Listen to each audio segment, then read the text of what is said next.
and we are now going to learn about an important random number generation scheme or random number generation method that is called linear congruential method. In the literature, especially in the last half of the 20th century, there have been too many developed random number generation schemes. And if we want to have an idea about all these random number generators, we can see these resources. But most widely used random number generation technique is based on the linear congruential method. The linear congruential method does not directly generate random numbers. We are using linear congruential method to generate random numbers. Now, let's try to understand the outline of the method. This method is proposed by Lemmer in 1951, and it is basically generating a sequence of integers between 0 and m-1 according to the following recursive relationship. First of all, the linear congruential method does not directly generate random numbers. It generates a sequence of integers where these integers can take a value between 0 and m-1. Now, this is the recursive relationship that generates these integers. Now, the sequence starts with an x0.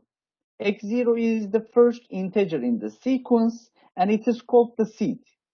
Now, you plug in this x0 value in the right-hand side of the equation, and it is multiplied with a constant a, and a is called the multiplier. Then it is summed up with the constant c, and c is called the increment. And after calculating a x0 plus c, then you take the mod of this value with respect to the modulus operator m. So what is modulus or what is mod? When you divide this value in the parentheses to m, the remainder term is giving you the mod with respect to the modulus operator m. So you are basically dividing the value in the parentheses to m, and you calculate the remainder term, and the remainder term is also going to be an integer, of course, and that is going to be the next integer in this sequence generated by the linear congruential method. Now, according to this recursive relationship, x1 is generated by x0, x2 is generated by x1, x3 is generated by x2, so on and so forth. So every next integer in the sequence is generated by the help of the previously generated integer, and the previously generated integer is simply multiplied with constant a and added with c. And we are dividing that value to the modulus operator and calculating the remainder term. The remainder term is going to be the next integer of the sequence. Now, there are, of course, different versions of the linear congruential method, but we need to know these two versions especially. Now, in some of the versions, the c value, the increment term, can be taken as 0, which means it is not going to be effective at all. In that case, that congruential method is called multiplicative congruential method. And if the increment term is not equal to 0, then it is called a mixed congruential method. So the difference between these two are simply based on the value of c. And why do we call this linear congruential method? Because the function inside the parentheses, the function that is divided to m and for which the remainder term is calculated, is a linear function. Then you may think that there may be nonlinear versions as well. However, for our undergraduate level of our course, the linear congruential method is just sufficient. So why do we call this recursive? Because basically it calls itself. Every next integer is calling the same generation equation using the previous number. The sequence is calling for the previous integer that is generated. So this modulus operator m, it is called the modulo. Due to the modulo, these integers that are generated can only be between 0 and m-1, right? So when you calculate its mod with respect to m, then it is just going to be an integer value between 0 and m-1. And if you continue to generate integers with the sequence again and again and again, obviously, since we have a finite number of integers between 0 and m-1, after some point we are going to regenerate a previously generated value. This means due to the modulo, x1, the first integer that is generated in the sequence, is going to be regenerated after a finite number of recursions.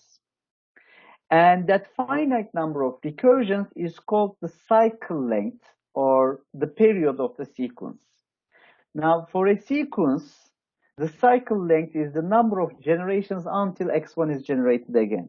Now, let's just say this sequence of integers are generated through a linear congruential generator. Now, the first integer that is generated, x1, remember x0 is the seed, x0 is not counted.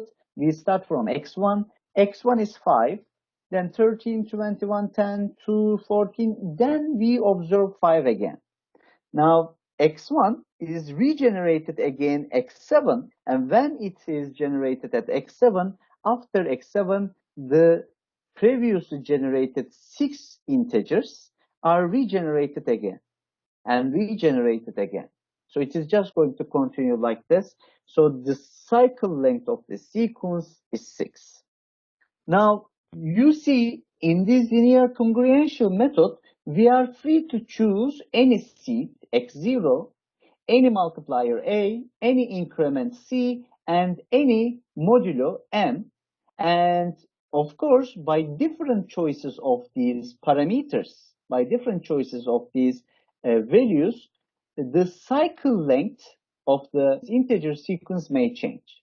So the choices on these parameters, they drastically affect the statistical properties of the sequence and the cycle length. And you see, if you choose these 4 values, x0, ac, and m, properly, then it is possible that the linear congruential method generates a sequence of integers between 0 and m-1 with a maximal period, and which appears to be uniformly distributed between 0 and m-1. So you see, this sequence here in the previous example has a short cycle, which is 6. However, when you look at these numbers, do you see any pattern? 5, 13, 21, 10, 2, 14. Actually, we do not see any pattern in this sequence. And also, there's another thing. I mean, if I ask you to identify which multiplier, which increment, and which modulo I have used to generate this sequence, it is impossible for you to find that. So basically, we do not actually know the linear congruential parameters that has generated this sequence. So that is a good thing, which means actually these are pseudo-random for us. Now, the problem is the cycle length is very short. Now, I am just going to play around and try different A, C, and M values. And as this page says, with proper choices of the multiplier, increment, and the modulo of this linear congruential equation, then the sequence will be capable of generating all integers between 0 and m-1 until coming back to the first integer that is generated. So this means the maximal period. And if it is going to generate all integers from 0 to m-1 and return to the initial value, then this maximal period is equal to m. There are m integers here. And these values do not have any statistical pattern, and they are going to look as if they are uniformly distributed between 0 and m-1. Now, these are just going to be integers between 0 and m-1. They are supposed to be uniformly distributed. But remember, our objective is to generate random numbers, which are supposed to be distributed between 0 and 1. So what can we do about it? Now, let's just say we have proper choices of multiplier, increment, and the modulo here, and we have a successful linear congruential generator which has the maximal cycle between 0 and m-1, and it can basically generate numbers that follow uniform distribution. Okay, so what we are going to do is this. At every integer that we have generated, we are going to divide that integer to n. Remember now, these integers generated by this method can never be greater than or equal to m because of the modulo here. These values are always between 0 and m minus 1, and if we divide these integers to m, then this ratio is just going to be a value between 0 and 1. So all that we are supposed to do is basically this. When we generate a sequence of integers through the linear congruential method, each integer in the sequence will be divided to the modulo, and it is going to be converted to a rational number between 0 and 1. Now, let's practice this with this small size example. X0 is equal to 27. That is going to be our seed. The increment is going to be 43. The multiplier is going to be 17, and the modulo is going to be 100. I especially choose modulo to be 100 because when you divide a number to 100, you can easily calculate the remainder, right? So calculating the modulus or mod with respect to 100 is very easy. Now let's calculate x1. x1 is calculated by multiplying our seed with the multiplier and adding the increments. Then the value will be 502. Then we are going to calculate the mod of this number with respect to 100, and it is going to be equal to 2, the remainder term. Now 2 is divided to the modulo, and 2 divided by 100 is 0.02. So that is my first random number generated by this linear congruential equation. The next integer in the linear congruential sequence is going to be obtained by using the previous integer. The previous integer was a 2. We use 2 here, multiply it with the multiplier and add the increment. The value is 77, and the mod of 77 with respect to 100 is also 77. And we divide 77 to 100, the modulus operator, to calculate the second random number. So at each step, we are generating an integer and a random number with that. The next integer is going to be calculated using the previous integer, 77. And 17 times 77 plus 43 gives you a 1352.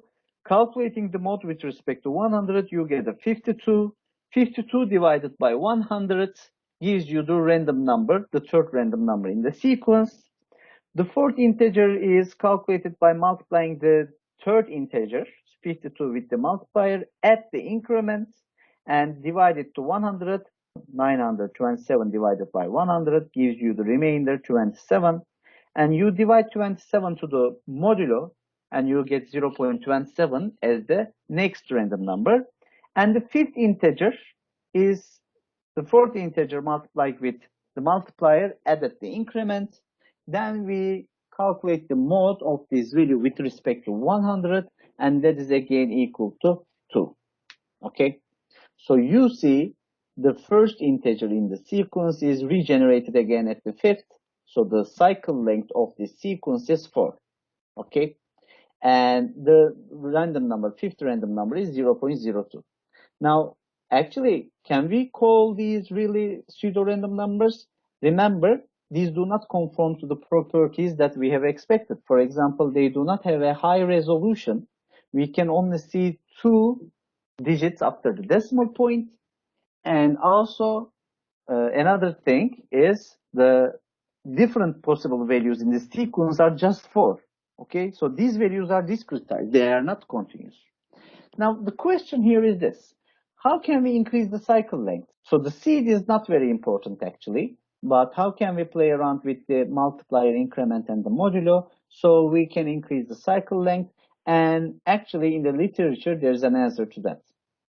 First of all, if the random numbers generated through the linear congruential method by dividing the integers to the modulo, they should imitate the uniformity and independence properties.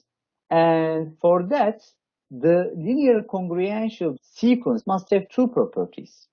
First, maximum density. How do you get the maximum density? It says the modulus operator, the modulo, the value of n should be as large as possible to generate random numbers from many possible values between 0 and 1. Now, you see, if the modulo here 1 is 100, then even if you achieve the maximum period, the sequence is going to regenerate again at 100 integer. Okay, so because of that reason, the random number sequence is not going to have a good density. So in order to achieve a maximum density, first we need to choose the modulo as much as possible. And secondly, given that you choose a large modulo, we need to choose A and C properly, and we need to prevent cycling, and we need to have the largest possible period, which means all possible integers between 0 and n-1 value should be visited, and then the sequence must be generated. Okay, so cycling means what? The recurrence of the same sequence of generated numbers. Now we have a cycling here. What is the cycle? The 4. 4 is the period of the cycle. So these integers are going to repeat themselves, and we do not want that. Of course, this is unavoidable, but when you choose a sufficiently large modulo, and when you achieve the maximal period until you regenerate again, then the cycling will be prevented enough. So it would be best if the first integer in the sequence is regenerated once all numbers between 0 and n-1 are generated for once. Now, can we choose proper choices for the parameters of the linear congruential method? Now, of course, there are mathematicians who are involved with this problem, and in 1969, Lewis have found what? These settings of these parameters for the linear congruential method. So they have chosen the multiplier as 16,807, which is 7 to the power 5, and C, the increment as 0 simply, and M is 2 to the power 31 minus 1. Now, 2 to the power 31 minus 1 is this value, as you can see, and it is actually a sufficiently large number. So there are, you see, 10 digits here. And they say x0 can be anything. The seed is not important. And with this setting, the maximum period is achieved. Now, because m is 2 to the power 31 minus 1, with this setting, the period becomes equal to 2 to the power 31 minus 2, which means all integers from 1 to n-1 are basically visited. So in the integer sequence that we have generated, everything will be visited, and then the first integer will be revisited again with these numbers. Okay. Now you may say this, in the end, how we are going to convert these integers into random numbers. The random numbers will be obtained by dividing each integer in the sequence of this linear congruential equation. We are dividing it to n plus 1. Now please take notice. What is n plus 1? It is simply 2 to the power 31. Now, it would be better if it was a number like 100, right? Or 10 to the power something, because in the end, if we are going to calculate the modulus, how are we going to calculate if m is 2 to the power 31 minus 1, or if we are going to make this division? Now, for computers, making a division to a number which is a multiple of 2 only, which is in the form of 2 to the power of integer, for computers, it is much easier than dividing that number to the multiple of tens. Okay, I mean, for human minds, dividing a value to 10 or 100 or 1000 is much easier than dividing it to the other numbers. But for computers, because they think in binary, divisions to 2 or multiples of 2 is much easier. Now, why people are capable of thinking in tens, 100s, or 1000s? So why, for example, we are using the counting systems with base 10? Why? Because basically we have 10 fingers. It is in our nature. We have 10 fingers, therefore we can easily make division operations or multiplication operations with respect to the multiples of 10. Now, we are, instead of using m here, we are spatially choosing m plus 1, because the division to 2 to the power 31 will be easier for a computer. Okay, so remember, If it is easier, then it is going to be fast. We want the computer to process this algorithm fast. Now let's practice this example. We are going to use the seed 123,457, and my multiplier will be as suggested by Lewis, and the increment will be 0, and the modulo will be 2 to the power 31 minus 1. Now, with my seed, my first integer that is generated will be 2 billion something, and the second integer will be generated by using the previously generated integer, and it is going to be 559 million something, and the third integer is going to be something else, fourth integer is going to be something else, and fifth integer is going to be something else. I mean, if you have a small sized calculator, it may be impossible for you even to these calculations, and calculating a modulus with respect to 2 to the power 31 minus 1 is very hard actually, okay? I suppose that 2 to the power 31 minus 1 can be a prime number. So now, how can we generate random numbers? The first random number will be generated by dividing the first integer to 2 to the power 31, and that is 0.9662. The second random number is going to be obtained by dividing the second integer to 2 to the power 31, and so forth, basically. So you see, this time I'm just writing 4 decimal digits after the point, okay? Actually, we have too many decimal digits, as you can guess by looking at these numbers, but I'm just summarizing these values, rounding them to 4 decimal digits.